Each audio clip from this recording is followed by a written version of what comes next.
So I've run into some delays for volume 15. Unfortunately, I finished recording all the audio, but I'm dealing with some personal problems right now, and I need more time to actually work on this video. But instead, we're going to talk about the fun little thing I noticed in volume 15 that has implications for the memory suppression subplot. If you want more information about the memory suppression subplot, I have made so many videos talking about this subplot in the past, so you guys can go check those out. But I found something really funny in volume 15. So at the very beginning, all the characters are going back through all of their memories they have, just basically not very much. Mostly they just know like their ages, and they know like their names, and that's about it. Except something funny happens. When the writer talks about Io's squad, which by the way, Io's an ass, and she actually nicknames all of her people in her party something usually kind of bad. When Kuzuku met them in Pirano, she made Kuzuku take the name Scruffy in Japanese, which I forgot what the actual name translation was to Japanese, but it basically means scruffy, because it's longer hair, I guess. And another person in her party, Rescue Me, which in Japanese translation, I have that one, is Tatsukumi. This word, and Io's last party member is a Dread Knight named Gomi. When they were all remembering their names, Gomi, instead of remembering his actual name he got on Earth, his birth name, only remembers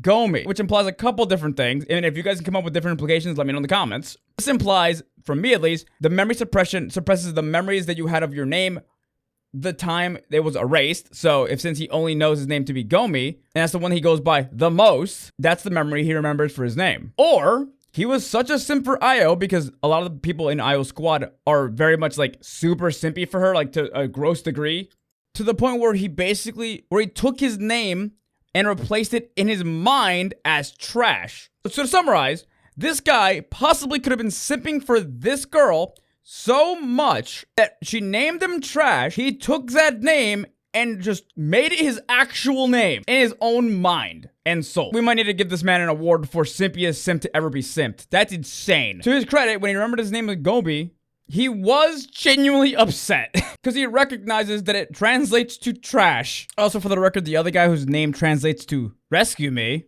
or Help Me also has that as his main name. Like that's the name he remembers. So from right now, it seems like at least in Io's squad, they keep the names that they were given to before their minds were erased.